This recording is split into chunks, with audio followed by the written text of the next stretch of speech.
విఘ్నేశ్వరాయ శ్రీ మహాగణాధిపతియే నమః.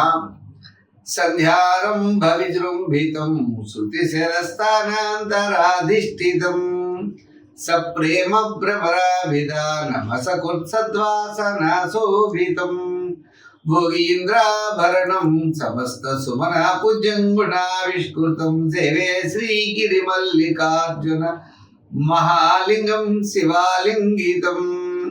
ప్రేక్షకుల నమస్కారాలు తెలియజేస్తూ మనం ఈ వారం రాశి ఫలాలు తెలుసుకుందాం. జూన్ 8వ తారీఖు 2025 నుండి జూన్ 14 వరకు ఉన్న గ్రహాల యొక్క పరిస్థితులను అనుసరించి మనం రాశి ఫలాలు తెలుసుకుందాం. మరి మిథున రాశిలో గురుడు బుధుడు, సింహరాశిలో కేతువు కుజుడు ఈ విధమైనటువంటి సంచారం ఉంటుంది. తులా వృశ్చిక ధనురాశిలో చంద్ర సంచారం, మరి కుంభరాశిలో కాకుండా మీన రాశిలోకి వచ్చేటప్పటికి శని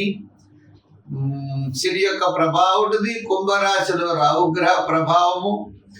ఈ విధంగానే గ్రహాల యొక్క ప్రభావాలను అనుసరించి మనం రాశి ఫలాలు తెలుసుకుందాం. మరి వృషభ రాశిలో రవి ఈ విధమైనటువంటి సంచారాలు ఈ వారం కనబడుతున్నాయి. మనం ముందుగా రాశి ఫలాలు తెలుసుకుందాం.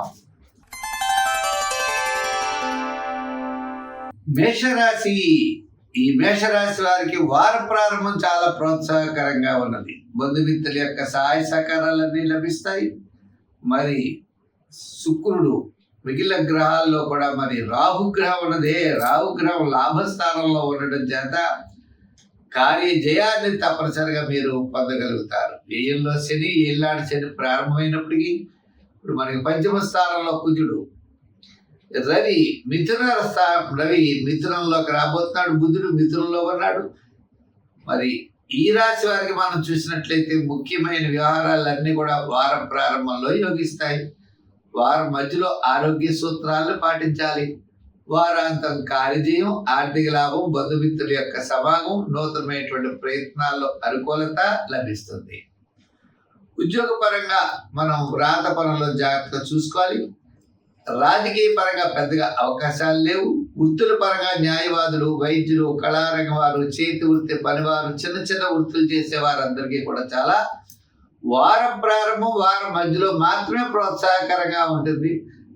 భారీగా పెట్టుబడులు పెట్టే విషయం కానీ, మంచి మార్పులు తీసుకొచ్చే విషయంలో కానీ తగిన జాగ్రత్తలు, శ్రద్ధ తీసుకోవాలి.